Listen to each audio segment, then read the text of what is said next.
Hello everyone, welcome to উচ্চতর গণিত চর্চা উইথ সৌরভ।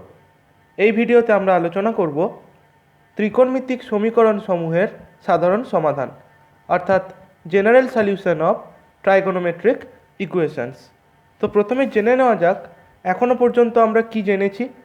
ত্রিকোণমিতিক অভেদ আমরা আগেই জেনেছি, তো সেটা কাকে বলে জেনে নিই। প্রথমে, যদি কোনো সম্বন্ধ এমন একটা সম্বন্ধ থাকে যেখানে এক বা একাধিক ত্রিকোণমিতিক অপেক্ষক মানে কি, সাইন, কস, ট্যান, এগুলো আমরা জানি ত্রিকোণমিতিক অপেক্ষক হিসাবে।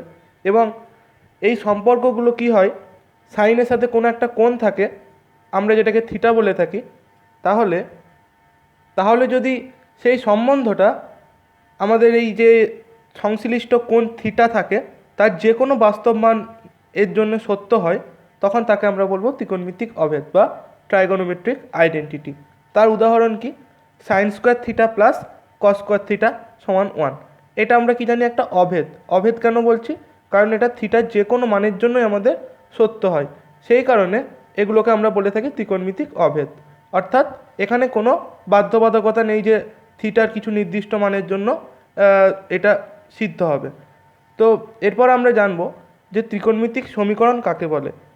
এই একই জিনিস অভেদের ক্ষেত্রে সব মানের জন্য হচ্ছিল।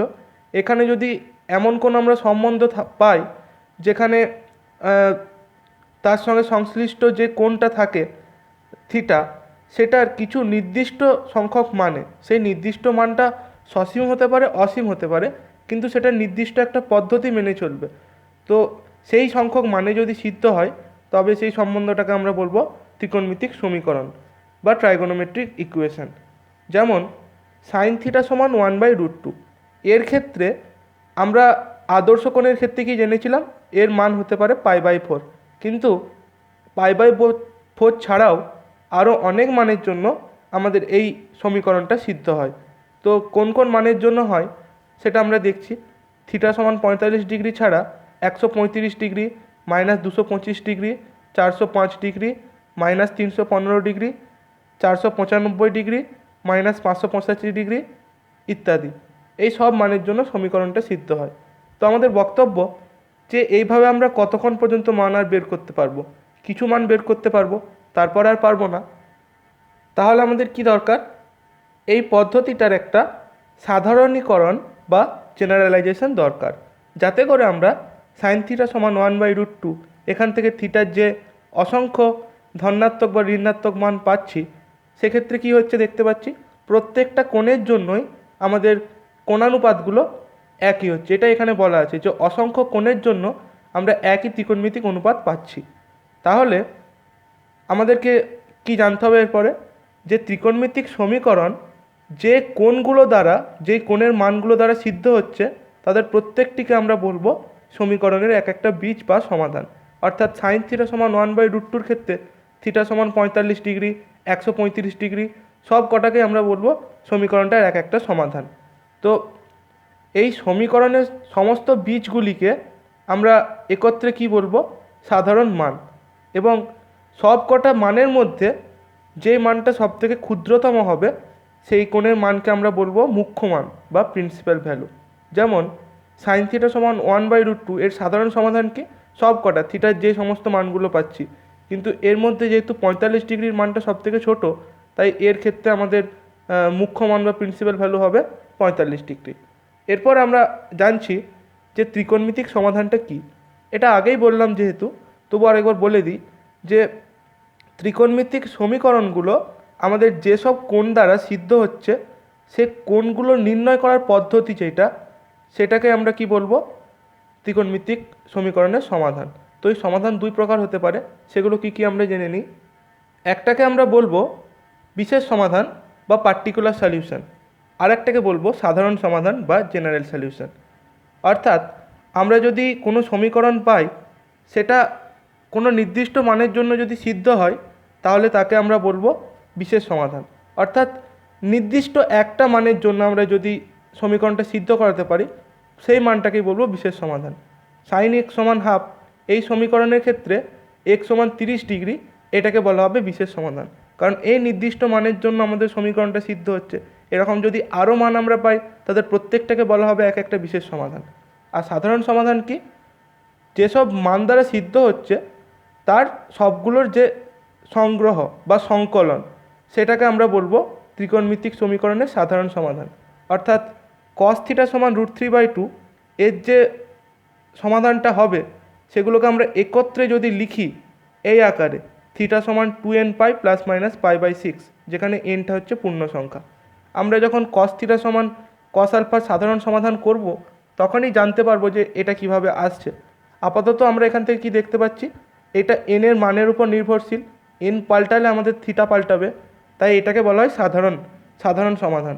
যেমন আমাদের ছিল যে 1 + 2 + ... করে n পর্যন্ত, n × n + 1/2, এটাকে আমরা বলতাম একটা গাণিতিক বিবৃতি বা সাধারণ উক্তি। সেরকম মতোই যেহেতু n সম্বলিত আছে সেই কারণে এটাকেও আমরা বলবো সাধারণ সমাধান। তো এটা আমাদের কি, এটা হচ্ছে একটা সংকলন, এটা আমাদের খেয়াল রাখতে হবে। এরপরে আমরা দেখছি বীজগাণিতিক এবং ত্রিকোণমিতিক সমাধান বলতে আমরা কি বুঝি। আমাদের বীজগাণিতিক সমাধান আর কিছুই নয়, একটা বীজগাণিতিক সমীকরণ যদি আমাদের থাকে তার যে আমরা সমাধান পাই সেটাকেই বলবো বীজগাণিতিক সমাধান। বীজগাণিতিক সমীকরণ কী হবে, সেটা আমাদের একটা অপেক্ষক হবে, বহুপদী অপেক্ষক এক্সের বা ওয়াই চলরাশির। তাহলে এখানে x² - 5x + 6 = 0, এটা হচ্ছে আমাদের একটা বীজগাণিতিক সমীকরণ। এবং এর সমাধান কি, x সমান 2 আর 3। তো এখন এখানে আমরা কি করছি, এক্সের স্থলে যদি সাইন থিটা বসিয়ে দিই তাহলে যে আমাদের নতুন সমীকরণটা আসছে সেটা কি হচ্ছে, সেটা হচ্ছে আমাদের sin² θ - 5 sin θ + 6 = 0, এটা আমরা পেয়ে যাচ্ছি। এবং একইভাবে আমরা যেহেতু এক্সের ক্ষেত্রে 3, 2 পেয়েছিলাম, এখানেও কি পাবো, এক্সের স্থলে সাইন থিটা বসিয়েছি, তাহলে সাইন থিটার মান 2 পাবো অথবা 3 পাবো। কিন্তু এটা তো হতে পারে না, কারণ সাইন থিটার মান সবসময় -1 থেকে 1 মধ্যে থাকে।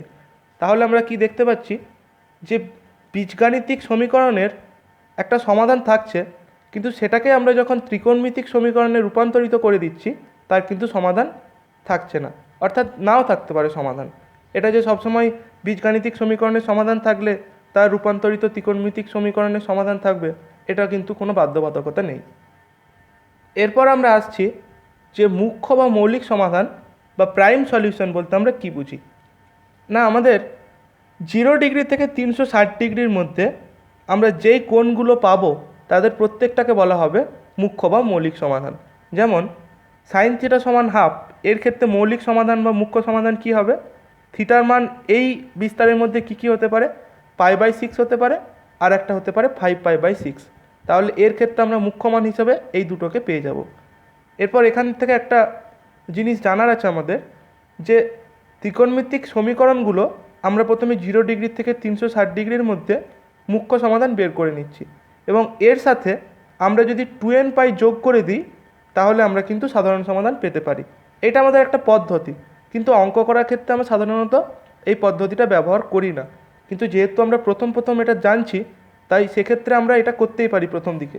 যেমন কেন 2nπ করা হচ্ছে, তো n বিলংস টু z বলা আছে, আমরা n এর স্থলে 1 বসাচ্ছি, তাহলে কি পাবো, 2π। ধরে নিচ্ছি আমাদের 0 ডিগ্রির থেকে 360 ডিগ্রির আগে পর্যন্ত, 360 ডিগ্রিটা নিতে পারবে না, এর মধ্যে যে আমাদের মুখ্য মানটা পেয়েছি বা মুখ্য সমাধান, সেটাকে আমরা নাম দিচ্ছি আলফা। তো আলফাও যা হবে 2π + আলফা সেটাও তাই হবে, কারণ আমরা সাধারণ সমাধান কি বললাম, 2nπ প্লাস ওই কোণটা। তাহলে আমরা কি দেখতে পারি, যদি আমরা ছবিটা দেখি, এটা ধরে নিচ্ছি আলফা। এরপর আমরা বলছি কি 2π + আলফাটা কীরকম হবে, না আগে আমরা কি করছি, আগে 2π ঘুরিয়ে নিচ্ছি, এটা গোটাটা 2π ঘুরে গেল, এতটা 2π হয়ে গেল, এর সাথে আলফা যোগ মানে আমাদের ঘুরে ফিরে এই জায়গাটায় চলে এলো। তার মানে আমরা বলতে পারি যে আলফাও যা হবে 2nπ + আলফাও তাই হবে, প্রত্যেকটার জন্য, n এর প্রত্যেকটা মানের জন্য এই ঘটনাটা ঘটবে। এরপর আমরা আসছি যে অপ্রাসঙ্গিক বা অবাঞ্ছিত বা অবান্তর সমাধান, অর্থাৎ এক্সট্রানিয়াস সলিউশন বলতে আমরা কি বুঝি।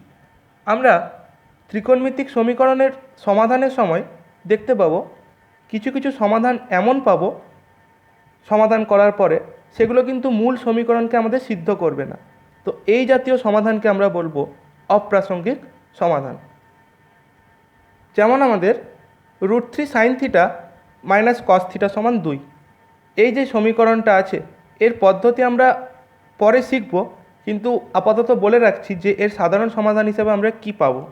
থিটা সমান 2n পাই প্লাস মাইনাস 2π/3, যেখানে এনটা হচ্ছে যে কোনো পূর্ণ সংখ্যা। তো আমাদের খেয়াল রাখতে হবে, এটা সবসময় উল্লেখ করতে হবে কিন্তু, যে এনের মান কিন্তু আমরা পূর্ণ সংখ্যা নিচ্ছি, অন্য কোনো মান নিতে পারে না এনটা। তো এরপর দেখছি এখানে যে এনের মান যদি আমরা 0 বসাই সেটাও একটা সমাধান হবে, কারণ এটা সাধারণ সমাধান, মানে এখানে আমরা এনের জায়গায় যাই বসাবো সেটা আমাদের একটা বিশেষ সমাধান হয়ে যাবে। তো একটা বিশেষ সমাধান আমরা কী পেয়ে যাচ্ছি, থিটা সমান প্লাস মাইনাস 2π/3। তো আমরা মাইনাস 2π/3টা নিচ্ছি। তো এরপর এখানে যদি আমরা 1 নম্বর দাম দিচ্ছি, 1 নম্বরে আমরা যদি আমরা বাম পক্ষে থিটা সমান মাইনাস 2π/3টা বসিয়ে দিই, দেখতে পাবো সেটা আমাদের ডান পক্ষের সাথে সমান হবে না।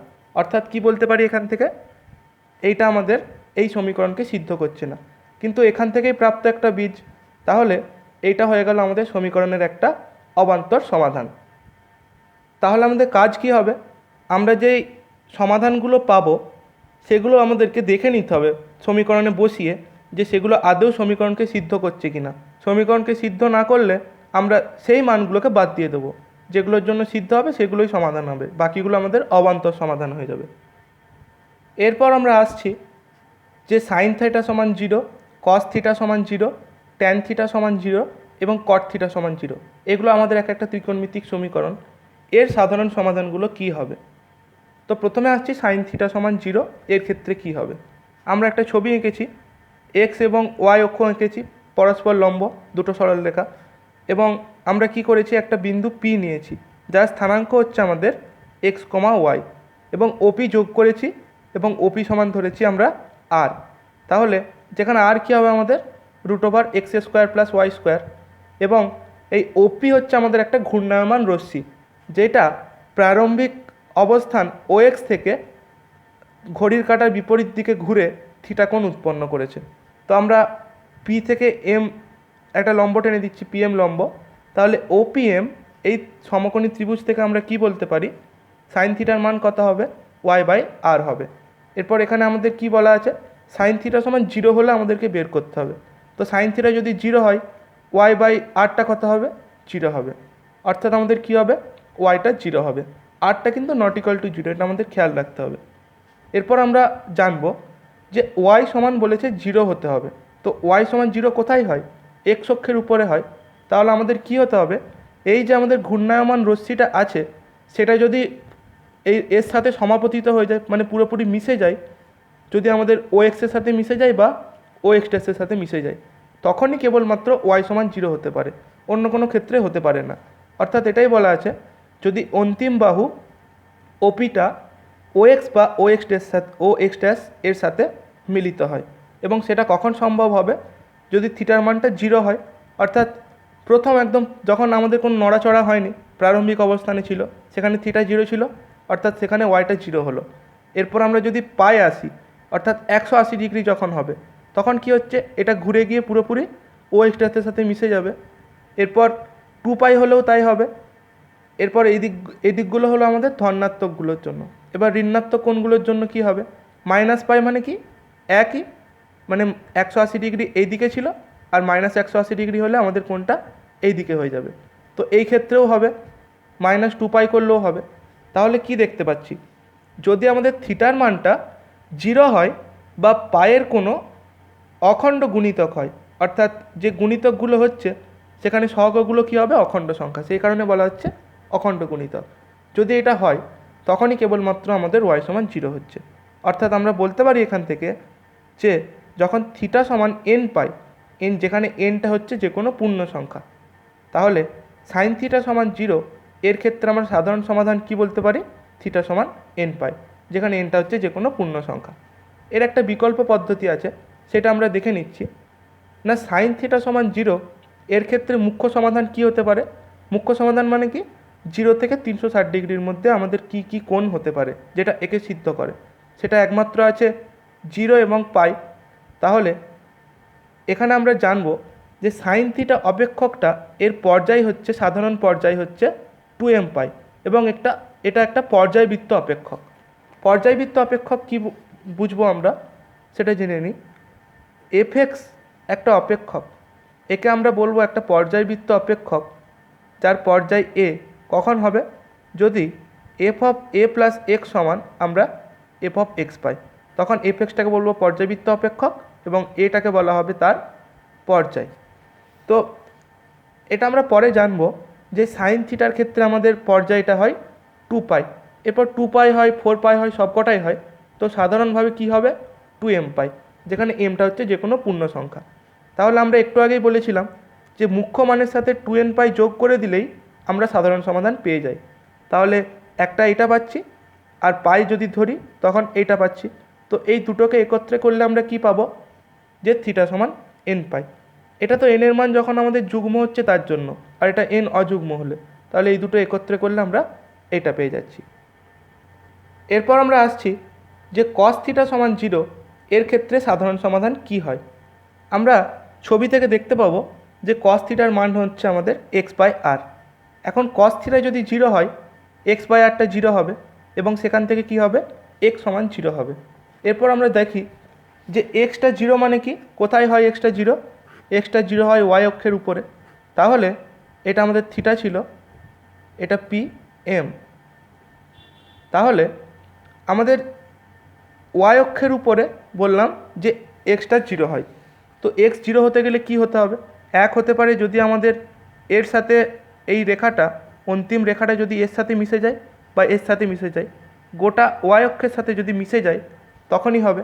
তো এটা কীভাবে হতে পারে, যদি আমাদের থিটাটা π/2 হয়, বা এখান থেকে কি হয় 3π/2, বা আবার এখান থেকে 5π/2, এরম করে করে। একইভাবে মাইনাসের ক্ষেত্রেও হবে -π/2 -3π/2। তাহলে এটা কখন সম্ভব হচ্ছে, যদি অন্তিম বাহু ওপিটা y অক্ষের সাথে মিশে যাচ্ছে এবং এই মানগুলোর জন্য, অর্থাৎ থিটা কি হচ্ছে π/2 এর বিজোড় গুণিতক হচ্ছে, কারণ π/2 এর সহগগুলো কি আছে, বিজোড় সংখ্যা আছে। তাহলে থিটা সমান হচ্ছে 2n + 1 × π/2। এটা আমাদের বিজোড়, তাই আমরা এই আকারে লিখতে পারি, যেখানে nটা হচ্ছে পূর্ণ সংখ্যা।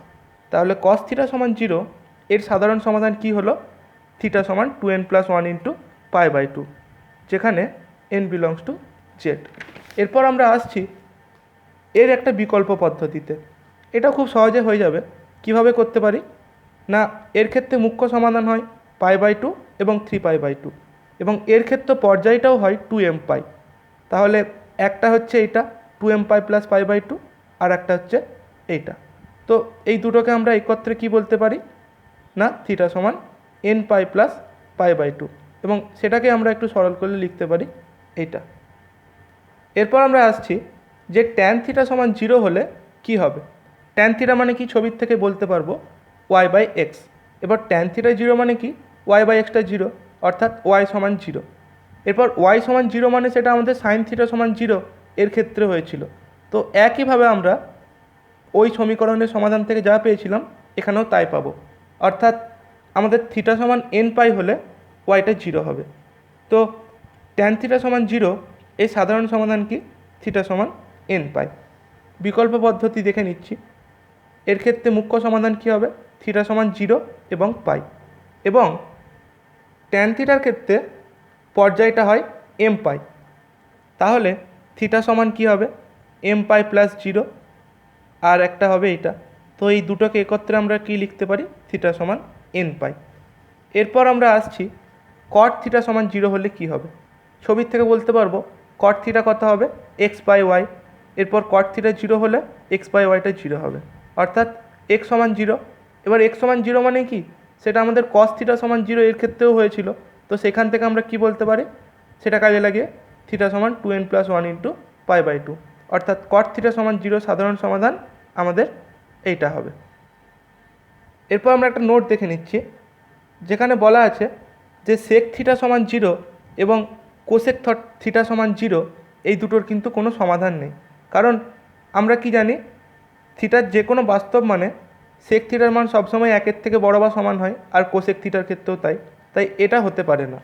এরপর আমরা আসছি সাইন থিটা সমান হাফ এই সমীকরণের সমাধান কিভাবে নির্ণয় করব। তো সাইন থিটা হাফ কখন হয়, এক হয় যদি থিটাটা এইখানে থাকে প্রথম পদে, আর যদি দ্বিতীয় পদে থাকে। তাছাড়া সাইন কোথাও ধনাত্মক নয়। তাহলে সাইনের কোন মানগুলোর জন্য হবে? একটা হচ্ছে π/6 জন্য, আর একটা 5π/6 জন্য। তো এটা কখন সম্ভব? যদি অন্তিম রেখা ওপিটা হয় প্রথম পদে থাকে অথবা দ্বিতীয় পদে থাকে। যদি প্রথম পদে থাকে তাহলে কি হবে? এটা আমাদের হচ্ছে আদর্শ কোণ বা ছোটো যে কোণটার জন্য হচ্ছে মুখ্য কোণের জন্য। তাহলে আগের পদ্ধতি থেকে কি বলতে পারি, 2nπ যোগ করে দিলেই আমরা এটা পেয়ে যাব 2nπ + π/6, যেখানে nটা হচ্ছে এইগুলো। আর যদি ওপিটা দ্বিতীয় পদে থাকে তাহলে 5π/6 হচ্ছে ওই কোণটা। তাহলে থিটা সমান কত হবে? 2nπ + 5π/6। তাহলে 1 এবং 2 এখানে আমরা যদি এনের জায়গায় মানগুলো বসাই তাহলে যেই অসীম মানগুলো পাচ্ছি, অসীম সংখ্যক মান পাচ্ছি, প্রচুর মান পাবো, প্রত্যেকটাই হয়ে যাবে আমাদের এই সমীকরণের সাধারণ সমাধান। এরপর আমরা আসছি cos থিটা সমান 1/√2। এর ক্ষেত্রে সাধারণ সমাধানটা কি হবে? তো cos থিটা 1/√2, cos ধনাত্মক কোথায় হয়? একটা হয় প্রথম পাদে আর একটা হয় চতুর্থ পাদে। তাহলে প্রথম পাদের কোণ কী হবে? π/4। আর চতুর্থ পাদের ক্ষেত্রে কী হবে? -π/4। এটা আমরা লিখতে পারি। তো cos আমাদের কি হবে? যদি প্রথম পাদে থাকে তাহলে তার সমাধান হবে এইটা, আর যদি চতুর্থ পাদে থাকে তার সমাধান হিসাবে আমরা পেয়ে যাচ্ছি এইটা। তাহলে এইখানেও একইভাবে আমরা যদি এনের জায়গায় মানগুলো বসাই তাহলে সাধারণ সমাধান পেয়ে যাব। এরপর আসছি tan থিটা সমান √3। এর ক্ষেত্রে সাধারণ সমাধান কি হবে? তো tan থিটা √3 মানে tan ধনাত্মক, সেটা আমাদের হয় প্রথম পাদে এবং হয় তৃতীয় পাদে। তো এই কোণগুলো হবে। তো আমরা সাধারণ সমাধান কি পেতে পারি? এখন ওপিটা যদি প্রথম পাদের কোণ হয় তাহলে সাধারণ সমাধান এইটা হবে, আর যদি তৃতীয় পদে থাকে তাহলে এইটা হবে। তো একইভাবে আমরা এনের জায়গায় যদি 0 ± 1 এরকম করে করে বসাই তাহলে আমরা সাধারণ সমাধানটা পেয়ে যাব। এরপরে আসছি সাইন থিটা সমান কে। এই আকারের সমীকরণে সাধারণ সমাধান কি হবে? যেখানে কেটা কী হতে হবে? -1 থেকে 1-এর মধ্যে, কারণ আমরা জানি সাইনের মান সবসময় -1 থেকে 1-এর মধ্যে হয়। তো আমরা এখন কি করছি, আমরা ধরছি এমন কোনো কোণ আলফা, নির্দিষ্ট কোণ পাবো যার জন্য সাইন আলফা সমান কে হবে। তাহলে সাইন থিটা সমান কি? কে। এটা সমান আমরা কি ধরেছি? Sine alpha. তো এখান থেকে কি বলতে পারি? Sine theta minus sine alpha এটা সমান 0। তাহলে এখন sine C minus sine D আমরা যদি সূত্রে ভেঙে দিই, sine C minus sine D সূত্রে ভেঙে দিলে কি হবে? এইটা পেয়ে যাব। তো এখান থেকে কি বলতে পারি? হয় এইটা 0, না হলে এইটা 0। এখন cos থিটা = 0 এই টাইপের সমাধান আমরা একটু আগেই জেনেছি, আর সাইন থিটা সমান 0 এই টাইপেরও জেনেছি। তো সেগুলো যদি কাজে লাগাই আমরা কি পাবো দেখছি। তো প্রথমটা 1 নম্বরের ক্ষেত্রে cos কিছু 0 হয়েছিল, তাহলে সেই কোণটা সমান হবে π/2 এর অযুগ্ম গুণিতক, অর্থাৎ এখান থেকে থিটা সমান আমরা এইটা পেয়ে যাব। এটা দিচ্ছি 3 নম্বর। আর 2 নম্বর থেকে পাবো আমাদের সাইনের ক্ষেত্রে যে কোণটা হচ্ছিল সেটা হবে পায়ের গুণিতক, তাহলে হচ্ছে mπ। তো এখান থেকে আমরা কি পেয়ে যাব? এইটা। তো 3 আর 4 একত্রে আমরা যদি লিখি nπ + -1 n × α, এটা লিখতে পারি কি না দেখি আমরা যদি এনের জায়গায় যুগ্ম সংখ্যা বসাই, ধরছি n সমান 2m, তখন কি হবে? 2mπ + -1 এর ঘাতে যদি যুগ্ম সংখ্যা থাকে সেটা আমাদের ধনাত্মক হয়, অর্থাৎ আমরা পেয়ে যাব 4 নম্বরটা। আর যদি অযুগ্ম মান বসাই n সমান 2m + 1, তাহলে আমরা এইটা পেয়ে যাব, কারণ এখানে মাইনাসের ঘাতে যদি অযুগ্ম সংখ্যা থাকে তাহলে আমাদের এখানে মাইনাস চলে আসে। তাহলে আমাদের এইটা হয়ে যাচ্ছে সাধারণ সমাধান, সাইন থিটা সমান সাইন আলফা হলে। এরপর এখান থেকে একটা নোট আসছি আমরা, কোসেক থিটা সমান যদি কোসেক আলফা হয়, যেখানে আলফাটা কি ≠ 0, কারণ কোসেক 0-এর মান আমাদের অসংজ্ঞাত হয়। তো এর ক্ষেত্রে সাধারণ সমাধান এটাই পাবো। কেন না, কোসেক থিটা সমান কোসেক আলফা, এটাকে আমরা 1/sin করে দিলে সেই সাইন থিটা সমান সাইন আলফাই পেয়ে যাব। এরপর আসছি যে সাইন থিটা সমান 1, এর ক্ষেত্রে সাধারণ সমাধান হয় থিটা সমান 4n + 1 × π/2। এর প্রমাণটা দেখে নিচ্ছি। সাইন থিটা সমান যদি 1 হয় তাহলে কি বলতে পারি? সাইন π/2, অর্থাৎ থিটা সমান কি? এই সূত্র থেকে থিটা সমান mπ + -1 m × π/2। এরপর আমরা কি পাবো দেখছি। এখন m এর মান কি হতে পারে? এম এর মান যুগ্ম হতে পারে বা অযুগ্ম হতে পারে। যদি যুগ্ম বসাই তাহলে এটা পেয়ে যাচ্ছি, আর অযুগ্ম মানে কি 2n+1 এরকম দেখতে হবে। তো সেই ক্ষেত্রেও আমরা কি পেয়ে যাচ্ছি, এইটা। তো এই দুটোর থেকে কি বলতে পারি, এর সাধারণ সমাধান কীরকম দেখতে হচ্ছে, থিটা সমান 4n+1 ইন্টু π/2। এখন তোমাদের মনে হতে পারে যে একবার এম লিখছি একবার এন লিখছি, এটা কেন করছি? এগুলো আমাদের কোনো সমস্যাই তৈরি করে না, কারণ আমরা কি বলে দিচ্ছি, এম এন এরা সবাই হচ্ছে আমাদের জেডে আছে। তো জেডে আছে মানে আমরা যে কোনো জিনিসকে লিখতে পারি, উল্লেখ করে দিচ্ছি তো, এমটা আমাদের জেডে আছে, এনটাও জেডে আছে, তাহলে যে কোনো আমরা এরকম ব্যবহার করতে পারি, এম এন কে পি যা খুশি ব্যবহার করতে পারি। এরপর আসছি সাইন থিটা সমান -1। এর ক্ষেত্রে সাধারণ সমাধান কি হবে, সেটা হচ্ছে থিটা সমান 4n-1 ইন্টু π/2। এখন সাইন থিটা সমান -1 মানে কি, আমরা সেটা লিখতে পারি সাইন মাইনাস π/2। তো এর ক্ষেত্রে আমরা একটু পরেই জানবো যে কেন -π/2টা নিলাম। থিটা সমান তাহলে কি হবে, m pi plus -1 whole to the power m into -π/2। তো এটার থেকে আমরা এটা পেয়ে যাচ্ছি। এখন এমটা যদি যুগ্ম হয় তাহলে এটা পাবো, আর এম যদি অযুগ্ম হয় 2n+1, ঠিক আছে, এমটা দেখতে হবে 2n+1, তাহলে এইটা হবে 4n+3 ইন্টু π/2। এরপর এইটাকে আমরা দেখাচ্ছি যে সেটা কিন্তু দেখতে আদতে 4n-1 ইন্টু π/2 এরকম টাইপেরই দেখতে হবে। কিভাবে লিখতে পারি, আমরা 3π/2টাকে এভাবে ভাঙলাম, তারপর এখান থেকে কমন নিয়ে, এখন n+1, এনটা তো বলা আছে অখণ্ড সংখ্যা, তাহলে n+1টা অখণ্ড সংখ্যা হবে, সেটা আমরা m1 ধরে নিচ্ছি। তাহলে কি হয়ে গেল আমাদের শেষমেশ, 4m1-1 ইন্টু π/2। তো এই 1 এবং 2 এটার থেকে কী বলতে পারি, সাধারণ সমাধানটা কীরকম হবে, 4n মাইনাস মানে 4 ইন্টু কোনো অখণ্ড সংখ্যা -1 ইন্টু π/2 এরকম দেখতে হচ্ছে। তো সেটাই আমরা বলবো যে নির্দিষ্ট আমাদের এই সাধারণ সমাধানটা কি হচ্ছে, 1 ও 2 থেকে থিটা সমান 4n-1 ইন্টু π/2, যেখানে এনটা হচ্ছে জেডে আছে। এরপর সাইন থিটা সমান কে, এর ক্ষেত্রে আমরা কে এর জায়গায় কি বসাচ্ছি, সাইন আলফা, অর্থাৎ আলফা যে কোণটা আমরা নেব সেটা যদি আমরা -π/2 থেকে π/2 এর মধ্যে নিই সেটা আমাদের বেশি সুবিধা হবে। কেন না, -1 থেকে 1 হতে গেলে আমরা যদি এই রেঞ্জের মধ্যে কোণটা নিই তাহলে কিন্তু আমরা যদি সাইন চাপিয়ে দিই তাহলে কি হবে, -1 থেকে 1-এর মধ্যে চলে আসবে। এরপর আসছি কস থিটা সমান কে, এই আকারে সমাধান আমরা কিভাবে করব। একইভাবে আমরা আলফা এমন একটা কোণ নিচ্ছি যাতে করে কে সমান কস আলফা হচ্ছে, তাহলে কস থিটা সমান কস আলফার থেকে আমরা কি করছি, cos alpha minus cos theta সমান 0। তো এখানে cos C minus cos D সূত্র লাগানো হয়েছে, তো এটা পেয়ে যাচ্ছি। তো প্রথমটার থেকে হয় এটা 0 পাবো, না হলে এটা 0 পাবো। তো এইটা যদি 0 হয় সেখান থেকে আমরা এটা বলতে পারি যে এটা n π হবে, এর ক্ষেত্রেও বলতে পারি n π হচ্ছে।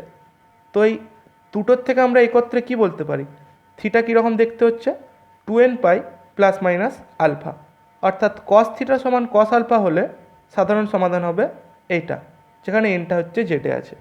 এরপর আমরা আসছি যে কস থিটা সমান কে হলে আমরা আলফার মানটা কীরকমভাবে নেব, অর্থাৎ কে সমান বলছি তো কস আলফা, তো আলফার মানটা আমরা সবসময় চেষ্টা করব কসের ক্ষেত্রে 0 থেকে পায়ের মধ্যে নেওয়ার, কারণ আমরা যদি কস চাপিয়ে দিই সবটাতে তাহলে এখান থেকেই কিন্তু -1 থেকে 1-এর মধ্যে কসের আমাদের মানগুলো চলে আসবে। এরপর আসছি সেক থিটা সমান সেক আলফা হলে, যেখানে আলফাটা অবশ্যই নট ইকুয়াল টু π/2, তাহলে আমাদের কি হয়, এখান থেকে কস থিটা সমান কস আলফাই হয়ে যায় 1/cos করে দিলে, তাহলে এর ক্ষেত্রে সাধারণ সমাধান কি হবে, এইটাই হবে যেটা আমরা এখানে পেয়েছিলাম। এরপর আসছি কস থিটা সমান যদি 1 হয়, থিটা সমান হয় 2n π। কী করে বলতে পারি, কস থিটা 1 মানে কি, আমাদের বলতে পারি কস 0, তাহলে থিটা সমান কত হবে, 2n π প্লাস মাইনাস আলফা, এখানে আলফাটা 0 আছে তো হয়ে গেল 2n π। এরপর -1-এর ক্ষেত্রে দেখছি, কস থিটা সমান -1 হলে কি বলতে পারি, কস π, কারণ 0 থেকে পায়ের মধ্যে আমাদের এই কোণটার জন্যই হয় -1, তো কি বলতে পারি, থিটা সমান 2m π প্লাস মাইনাস পাই, তাহলে 2m প্লাস মাইনাস 1 ইন্টু পাই, অর্থাৎ এখানে কি হচ্ছে, 2mটা হচ্ছে আমাদের যুগ্ম সংখ্যা, এর সাথে আমরা 1 যোগ করি বা বিয়োগ করি, যাই করে থাকি না কেন সেটা কিন্তু বিজোড় সংখ্যা হবে, অর্থাৎ এখান থেকে কী বলতে পারি, থিটা সমান পায়ের বিজোড় গুণিতক। সেটা আমরা 2n+1 ইন্টু পাইও লিখতে পারি বা এটা। তো আমরা এটাই লিখছি 2n+1 ইন্টু পাই, এর সাথে একটু সামঞ্জস্য রেখে। এরপর আসছি সাইন স্কোয়ার থিটা সমান 1 হলে থিটা সমান 2n+1 ইন্টু পাই/2, এটা হয় সাধারণ সমাধান। কি করে বলতে পারি? সাইন স্কোয়ার থিটা সমান 1 দেওয়া আছে, 2 গুণ করেছি, 2 সাইন স্কোয়ার থিটার ফর্মুলা লিখেছি এবং এখান থেকে পেয়ে যাচ্ছি cos 2 থিটা সমান -1। একটু আগে করলাম cos থিটা -1 হলে থিটা সমান হয় 2n+1 ইন্টু পাই। সেটা যদি কাজে লাগাই তাহলে এখান থেকে পেয়ে যাচ্ছি থিটার মানটা এটা হচ্ছে। এরপর আসছি cos স্কোয়ার থিটা সমান 1 হলে এর সাধারণ সমাধান কি হয়? থিটা সমান n পাই। কীভাবে বলতে পারি? এটা দেওয়া আছে, 2 গুণ করেছি, 2 cos স্কোয়ার থিটার ফর্মুলা লিখেছি, তো এখান থেকে পাচ্ছি cos 2 থিটা সমান 1। একটু আগেই করলাম cos থিটা সমান 1 হলে আমাদের থিটা সমান হয় 2n পাই, সেখান থেকে পেয়ে যাচ্ছি ফাইনালি থিটা সমান n পাই। এটাই হচ্ছে সাধারণ সমাধান। এরপর আসছি tan থিটা সমান k, এই আকারে সমীকরণের সাধারণ সমাধান। এখানে বলা আছে কেটা -ইনফিনিটি থেকে ইনফিনিটি, অর্থাৎ যেহেতু ট্যানের মান যে কোনো বাস্তব সংখ্যা হয় তাই আমরা এটা লিখেছি। এখন আমরা এমন একটা কোণ আলফা ধরে নিচ্ছি যাতে করে ট্যান আলফা সমান কে। খেয়াল রাখতে হবে আলফাটা অবশ্যই নট ইকুয়াল টু পাই/2, কারণ আলফা যদি পাই/2 হয়ে যায় তাহলে ট্যানটা আমাদের হয়ে যায় অসংজ্ঞাত। তাহলে এখান থেকে পেয়ে যাচ্ছি ট্যান থিটা সমান ট্যান আলফা। এটাকে সাইন কসে ভাঙলে এটা পেয়ে যাচ্ছি। তো এটাকে যদি আমরা এখন লসাগু করি, উপরটা হয়ে যাবে sine of theta minus alpha. তো এখান থেকে কি পেয়ে যাব? Sine of theta minus alpha সমান 0, অর্থাৎ থিটা মাইনাস আলফা এটা হবে n পাই। তো এখান থেকে পেয়ে যাচ্ছি থিটা সমান n পাই প্লাস আলফা। তো এইটাই হচ্ছে আমাদের ট্যান থিটা সমান ট্যান আলফা এই আকারের সমীকরণের সাধারণ সমাধান। আমরা নোট হিসাবে দুটো জিনিস জেনে নিচ্ছি যে ট্যান থিটা সমান কে, এখানে কে এর জায়গায় আমরা ট্যান আলফা বলছি, তো আলফাটা আমরা কোন বিস্তারের মধ্যে নেব? -π/2 থেকে π/2 এর মধ্যে। এখানে কিন্তু ইকুয়াল সাইনটা হবে না, এটা খেয়াল রাখতে হবে, এটা নিলে আমাদের বেশি সুবিধা হবে। এরপর কট থিটা সমান যদি কট আলফা হয়, যেখানে আলফাটা অবশ্যই নট ইকুয়াল টু 0, এর ক্ষেত্রে আমরা সাধারণ সমাধান কি পাবো? থিটা সমান n পাই প্লাস আলফা, কারণ কটটাকে আমরা 1/tan করে দিতে পারবো, তাহলে এইটা পেয়ে যাব। এর সমাধানটা আমরা একটু আগে বের করলাম, তো সেখান থেকে এটা বলে দিতে পারি। এরপর আসছি যে a cos theta plus b sine theta সমান c, যেখানে a b c হচ্ছে ধ্রুবক। এই আকারের সমীকরণের সাধারণ সমাধান কি হবে, অর্থাৎ কখন পাবো এবং সেটা কি হবে? এটা আমরা 1 নম্বর দিচ্ছি, a সমান ধরে নিচ্ছি আর cos আলফা, b সমান ধরে নিচ্ছি আর সাইন আলফা। তাহলে a square plus b square সমান আর স্কোয়ার হয়ে যাবে এবং আর সমান হয়ে যাবে এটা। ট্যান আলফা পেয়ে যাচ্ছি b/a, আলফা হচ্ছে ট্যান ইনভার্স b/a। একেতে a আর b এর মান বসিয়ে দিচ্ছি, তাহলে আমরা পেয়ে যাব এটা। তো এখান থেকে cos অফ থিটা মাইনাস আলফাটা কত পেয়ে যাব? c/r, এটা সমান আমরা ধরে নিচ্ছি cos বিটা।